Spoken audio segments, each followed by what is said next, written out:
Shut up and sit down.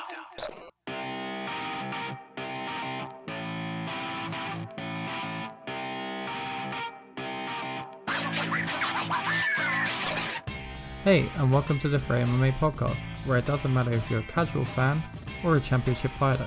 Join us in our discussion about the beautiful sport, which is mixed martial arts. Hey guys, we're back with another episode, and guess what? We're still talking about Superior Challenge 21 on the 28th of November. Everyone's coming to me and saying, we know the date, 28th November.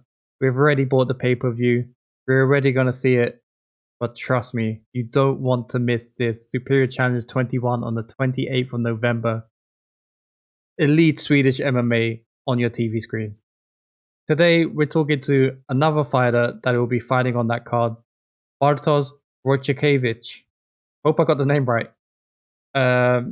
We speak about fight psychology, his fight coming up against Ramison Formiga Bruno, and humbleness in MMA and grounding yourself. It's really a great talk. I've really respect this fighter. We've been following each other for a while now. I had some interviews with him post fight before. I can't say enough good things about him and his mentality. Really, you got to keep your ears and eyes open on this one. So, ladies and gentlemen, here's Bartosz. Hello, Bartosz. How are you doing, man? Hello, Reza. Thank you for having me. I'm good. How are you? I'm doing good. Getting colder now. The winter is almost here. So yeah, it was snowing today, man. It was crazy. Yeah, but there's a lot of wind right now too, so it's getting cold. But it's normal. It's the same thing each year, so yeah, we just have to get ready with it with good clothes, and it's whatever. Yeah, exactly. And I was just like outside changing my tires over to the winter tires now. So what better way to warm up with this great interview, right? Yeah. Change tires. So Bartosz Wojcikiewicz 6-0. Like that's a undefeated streak and a half, which I say, especially in this landscape and at your weight division. Shall we go back to the beginning? How did your MMA journey begin? Well, I was always into sports when I was young. Always the kid, when we had the break in school, I was the first running to the playground, climbing everything, running and doing all kinds of sports. So I always you can call it hyperactive, but in a good way. So I was always moving around. But when I was around 14, 15, I moved out to Ekara and then started a new school there.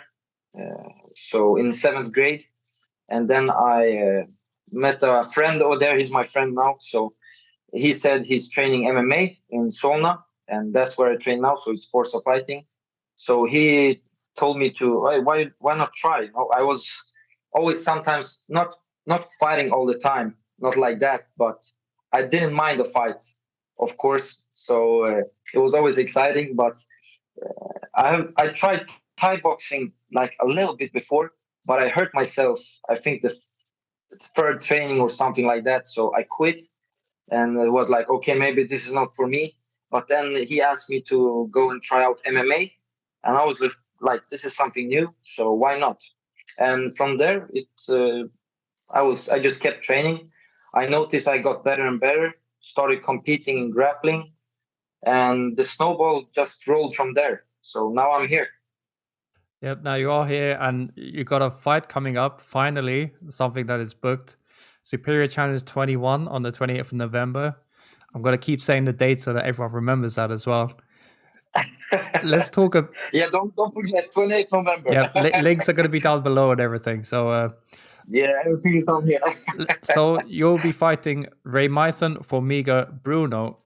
Do you know much about your opponent right now? I've seen in the ranking before because he's fought at bantamweight before. So and I see the rankings and I see the guys fighting in my weight division. So I've seen him before, and now that I'm fighting him, I know more about him. I don't know him as a person, but as a fighter, I let my coaches do the studying, and I just listen to them. They come up with a game plan. I'm just trying to follow it. For me, it's more I'm looking for chinks in his armor. So I mean mentally, I look how he behaves in the fight. Does he push when it gets hard? These kind of things. So in that way, I'm getting to know him better. But I'm not trying to overanalyze him because I need to focus on what I have to do, not what he's gonna do to me. So that's all. But not too much. But I have seen his last two fights. Okay, and he's got quite a big record as well. He's 12-3 compared to your 6-0. Yes. So he's almost had Yeah. more than double the fights than you. But we've heard Yeah. from the Superior Challenge promoter Babak that you do want to have harder opponents. You do want to fight your way up the rankings. So was that something that you was looking for? Yes, of course. I've been saying it all the time, because I've heard before, and everybody's telling me like, you don't have to listen. I understand. I don't have to listen to these people. Like, people are talking easy fights here, easy fights there, but they don't realize that I don't take care of that stuff. I don't take care of the matchmaking. They tell me like, Bartosz, you gotta fight. The last time I fought at Superior Challenge, I walked into the dressing room, and my coach Sadri, he just told me, Bartosz, you got a fight booked. Okay, let's go. It's like that. So I get the name, and we build a game plan, and then we roll from there. Yeah, of course, I want harder opponents. I need to challenge myself. And I think every fighter wants to challenge himself. But you have to do it step by step. That's why some guys, I think, especially the young guys, they have this kind of confidence. Of course, you have to have confidence, but you have to have a good team around you of people that tell you, like, no, relax. We do it like this. We do it like this. You can't have a bunch of yes men around you telling you, yeah, you're the best, you're the best. You have to do everything step by step. And that's why I have a great team and a great manager. Babak is my manager, so they trust in me. They told me I'm ready for this guy, and I feel ready for this guy, so I'm ready to do it. I'm ready to challenge myself and show everybody that I'm ready for the next step. Yeah, and that's a great mentality as well. Before we go into the whole Corona situation, which I guess we have to talk to, Babak was saying on our previous podcast as well that there was around 4 or 5 opponents that dropped out against you, was going to be fighting you. Talk to me about the roller coaster, which was this matchup and you being in Superior Challenge, the planning going towards that. You mean like the change of opponents? So first I got one opponent, and well, I'm not going to go into details, but there was always some kind of excuse. One guy, he wanted to fight me in May. So I was like, okay, let's do it. He had similar record to me. So I was like, okay, he's a challenge, let's do it. The next day he pulls out because he's sick, So I'm like, okay, understand. I'm not going to be like, you never know. Something happens. Maybe he got corona. Maybe the situation got worse in his country. I don't really know. So I don't really care. But for me, it's frustrating because as a fighter, everybody knows it's much easier to dial in and get locked in when you know who you're fighting. And it's easier the faster you get to know, because you get to prepare much more for that kind of opponent. So, but for me, this will be normal probably. But I understand these guys getting frustrated and being like, starting calling out everybody, because it's like, who am I gonna fight? Who am I gonna fight? You never know. But I just stay with my training, try to focus on training, staying in shape, and believing that I know that Babak will get me a new opponent, even if it's one day before. So I just had to trust in them, and it worked out. I got a real good opponent. So. Yes, and you're training in, shall we call, the suburbs of Stockholm, which is our capital city here. And I'm guessing that the coronavirus has been affecting you in some way. How has that been for you? So when the virus first broke out, everything was really weird. So everything was closing down. So we didn't have training for like maybe 2-3 weeks. And then we started to have trainings outside, but there was still like no wrestling. So we did just stand up. And then they starting to lessen or make the restrictions. I don't know exactly what you call, but the restriction got less strict, if you can say it like that. And we started training inside, but still no contact, no wrestling, not so much wrestling. And but I was lucky because after the summer we could open up the gym, so I had the time to get in shape anyway. I was still staying in shape with my physical trainer. So yeah, the situation has been different. It's really weird. It's been really weird, but it's like that for everybody. It's not just me in this world, and it's a pandemic, so the whole world is affected by this. You just have to adapt and do what you can. But for this fight, I had the time to prepare properly. Yeah, I completely understand. I mean, it's a huge difference between your 2020 and your 2019 MMA wise. I mean, you had four fights in 2019, so I guess that was a year of a lot of fights compared to this one. Yeah, and when you're used to, when you did have like 4 or 5 fights in that short of time, and then you go from nothing, it gets a little bit frustrating because you train, but you still want to get some results. So that's the fight. So you have to, and that's where discipline comes in, because motivation, like I say, it's like a false friend. It just appears when you feel good, when everything is good. And that's where discipline comes in. And you just have to keep pushing and do what you can with the situation. Yeah, I completely understand that. And I mean, the last time that us two spoke was Superior China's 20, and you were saying a lot about your work and working with children and things like that. Has that been affected as well, or are you still doing that? No, I'm working full time as normal as I did before. The schools didn't close down, and I'm very happy and grateful still, because a lot of people, we complain about not having fights and all this kind of stuff, but people can't go to work and make money for their families. So that puts it into perspective. When I think like that, I'm like, I'm blessed. I can fight on this card, and this is just extra for me. So I have my job, everything is intact, and I get to perform on a great card next week. It's amazing. So, but yeah, the schools didn't close down, so everything is as normal. So I was thinking a bit about your fight psychology and philosophy on this whole fight game, and I did notice that you have a great balance, not only between obviously your work life and your MMA life, but also that your humbleness and the part that is fighting in a cage against someone else, kind of thing. Do you believe that the balance is what is making you such a great athlete? Yeah, and I think in everything in life, if you look at things, you can't do, it depends on, but for the most part, you can never go too little or too much. Everything has to be in balance. For me personally, in professionally fighting, social life, and work, when I balance everything out, it works very good. It's like I tell people, it's good to be nice. Everybody has to know you're nice, but they need to know also that you have this dark side. So you rather show the dark side so they know what you're capable of, and then they'll see your nice side, and then they appreciate it more. So it's not like playing games with people, but you have to have your own boundaries, and that's where the balance is. You have to know when to say like no, and when to say yes. Not too much yes, not too much no.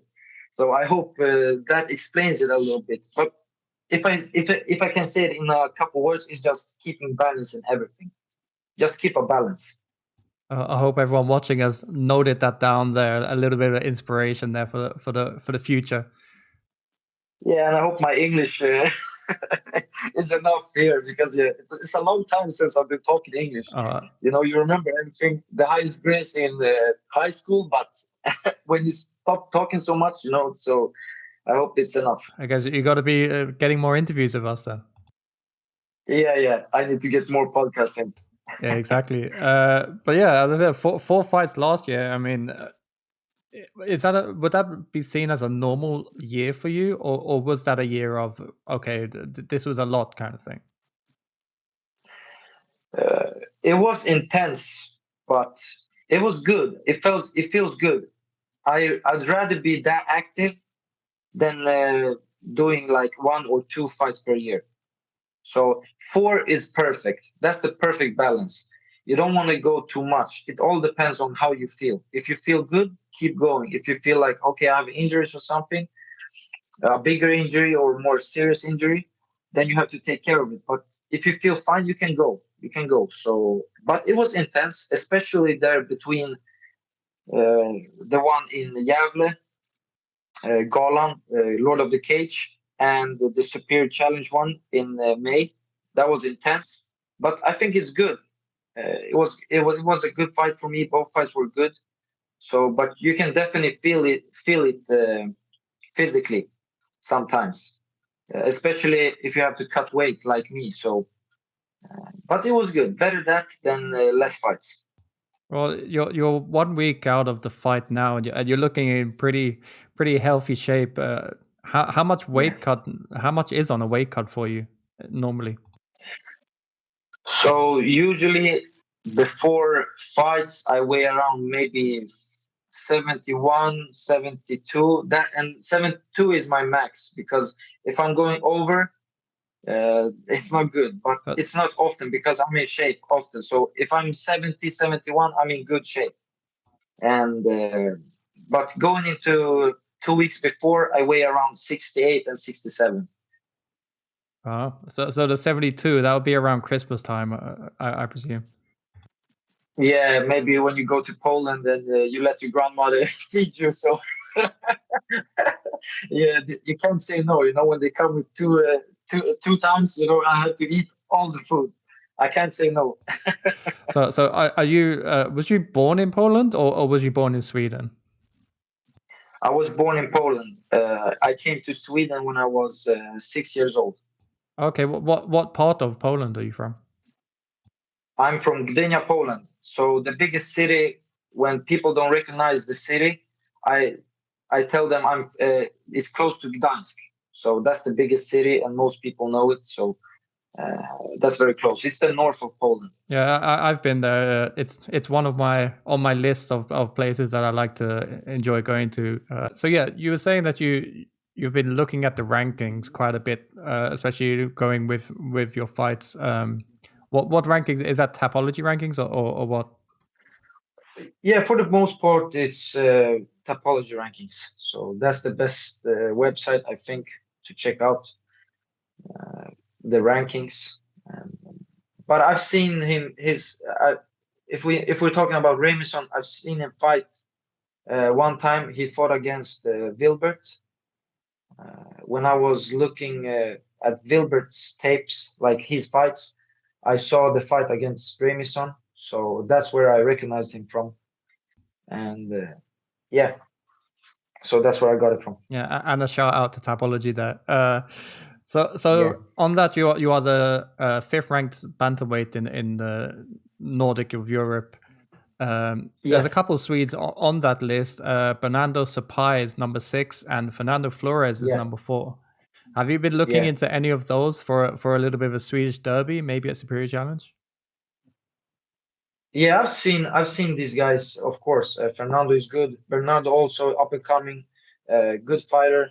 Fernando also veteran, fighting on this card. So, uh, as I said, of course there is a lot of good matchups, but I don't even care to take care of it. I just fight the people that my coaches and my team put in front of me. So, but of course, I guess these guys see me too. So.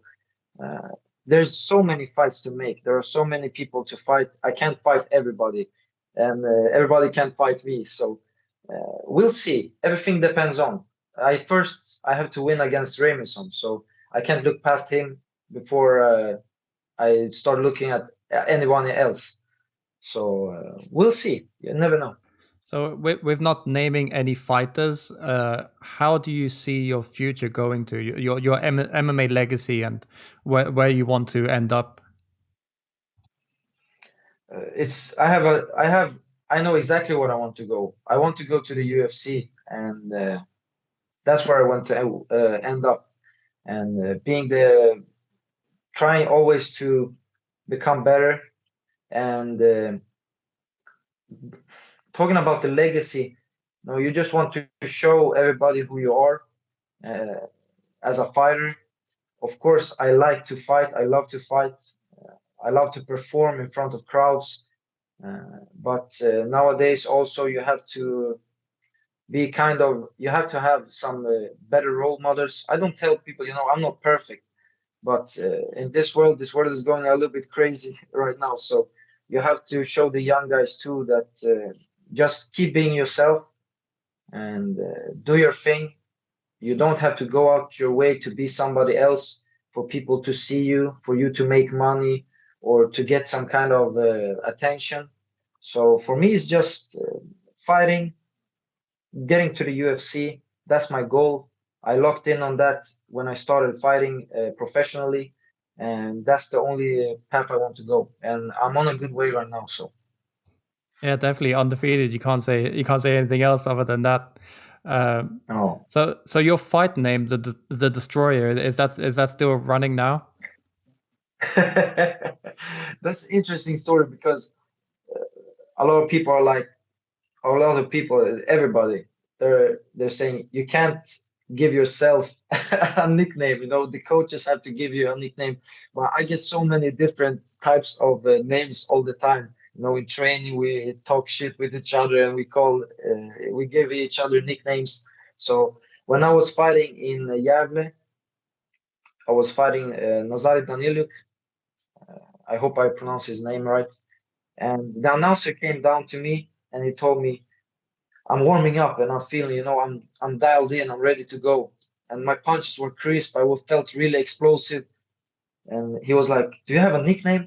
I'm like, I don't know, just call me the Destroyer. So that's where it rolled from. I gave him the nickname and I just rolled with it. So people could call me whatever, the Bull, the Dominator.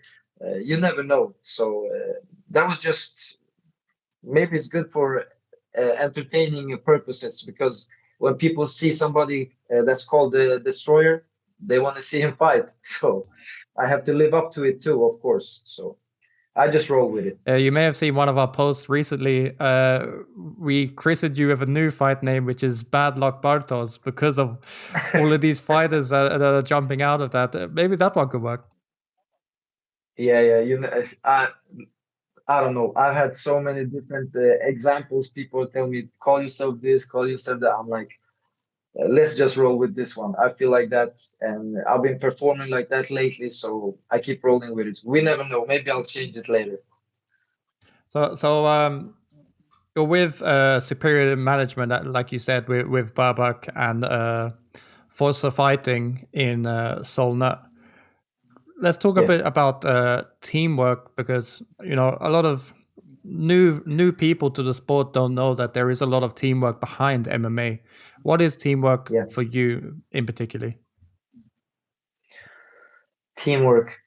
It's we go into the cage and we fight. It's me against another man, and we're gonna fight. But you see the most successful people, Floyd Mayweather, Anthony Joshua, everybody.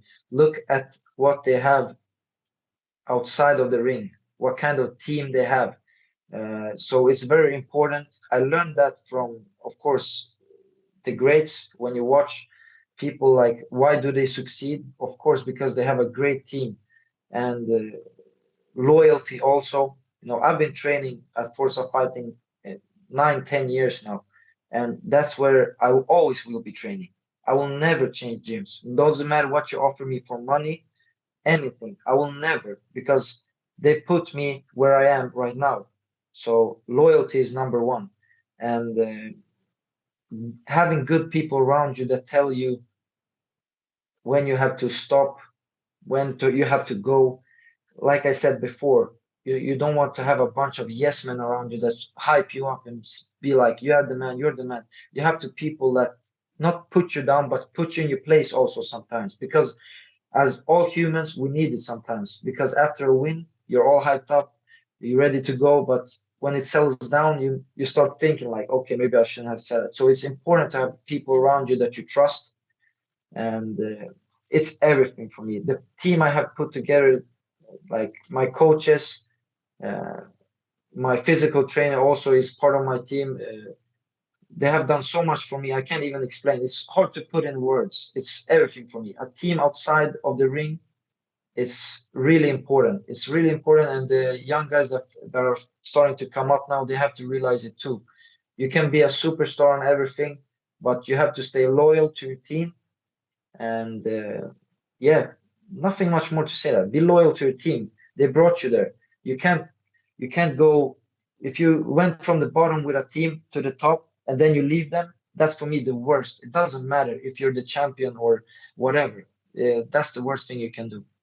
Yeah, that sounds very loyal there, and I've seen a lot in a lot of your interviews, and even now you are very much about fight psychology, and you seem to be finding inspiration from all of these different people, even if it's fighters or authors and things like that.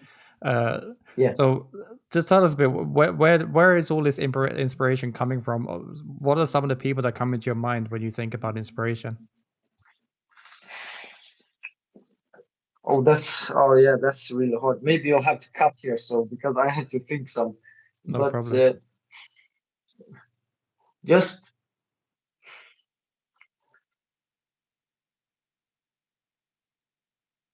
uh, I've said it before also. You know, sit here sometimes, and in this world, especially today, all the young kids, I see them, they want to have the latest iPhones, they want to have everything, the new, they have to have the best clothes and everything. For me, I'm just happy because I know somewhere, if you think about it deeply, when you hear me say it, maybe it's like a cliche, but somebody's out there dying just in the second. In the second, somebody's dying, taking their last breath. And right now, in this moment, if you think what's going through their head, they would give everything just to have it like I have it, or the chances that I get to do. Many people would love to be in the moment, in the place that I am right now, not just in fighting, having a job, just having somewhere to live, just having somewhere to sleep. So, in, and the people around me, they inspire me, because they put work into me. They help me so much. They go out of the way to help me. So when I fight, I feel like I fight for them also because I represent them. And if they put so much time into me, I don't want to let them down. So I give everything I have, and that's all. So it's a deep topic, but yeah, yeah, it's hard. It's hard to explain. I think you completely said it right there. I mean, everyone is blessed, but we don't think about it in that way, kind of thing. Maybe something could get you down during the day, or a little bit of water or grass gets on your new trainers, and you'll be angry for a bit. But Yeah, yeah, but that's what I'm trying to show through my fighting too. I'm not just fighting because of I want the belts, of course, because if I get to the belt, I can get a lot of attention. And through that attention, I can spread a good message. And that's all. I'm not trying to make it so complicated because that's why when you ask me this question, it's very hard because I can talk about it.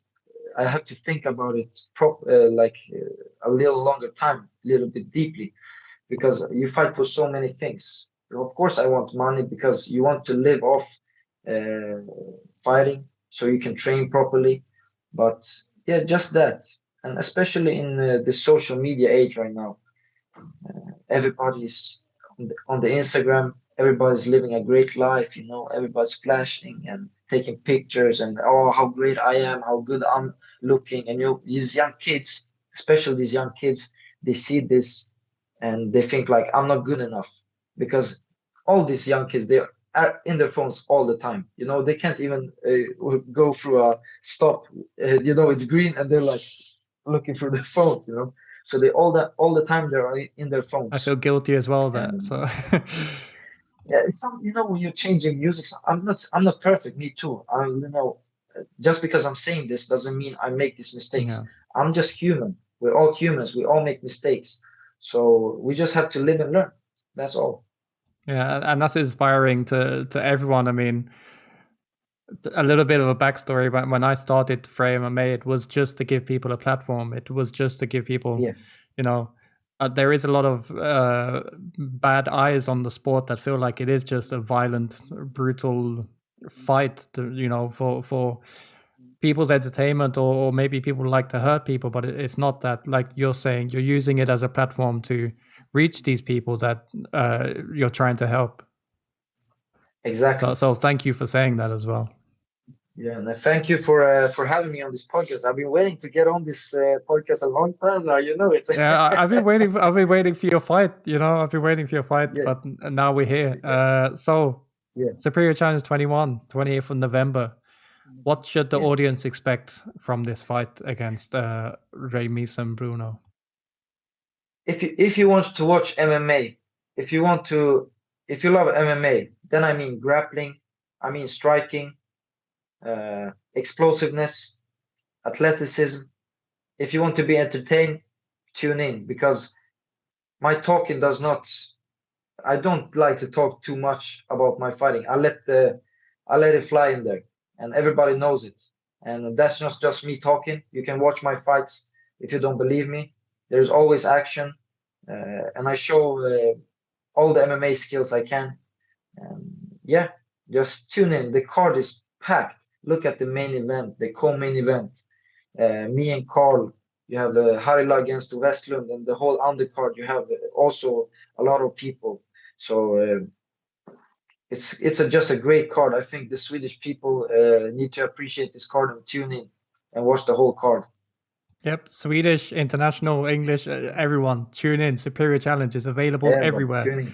So we usually give this time to our guests, the fighters, the promoters, whoever, to say thanks to, like I said, any inspiring people, any fans, any family, any sponsors, anything like that. So here's your time to do that now. Yeah. First of all, I want to thank you for having me on this podcast. I really appreciate it. As you said, it's a good platform, and I've seen your work. I've been following your work, so thank you for having me. You. And of course, I want to thank my team, everybody that trained with me at Forza Fighting, my coaches, and my friends for life, Visar and Sadri, for making me the man I am today and taking me to this level. I want to thank my physical trainer, not just my physical trainer, but my friend Piero Gonzalez, Trainsomnia at Instagram. Great human, has helped me so much. I can't even same thing here. I can't put it into words. Thank you very much. And my sponsor, of course, jab.se. They put me with the best equipment. So thank you very much for supporting me and putting your trust in me. And everybody that supports me, even if you don't like me or like me, tune in. It's going to be a good fight. Yep, and as I said, there will be links below for the pay-per-view. It will be on Viaplay in Sweden and the Nordic countries, and on Fight TV everywhere else. So Bartosz, again, thank you for your time, and we'll see you very soon. Thank you very much, Reza. Thank you.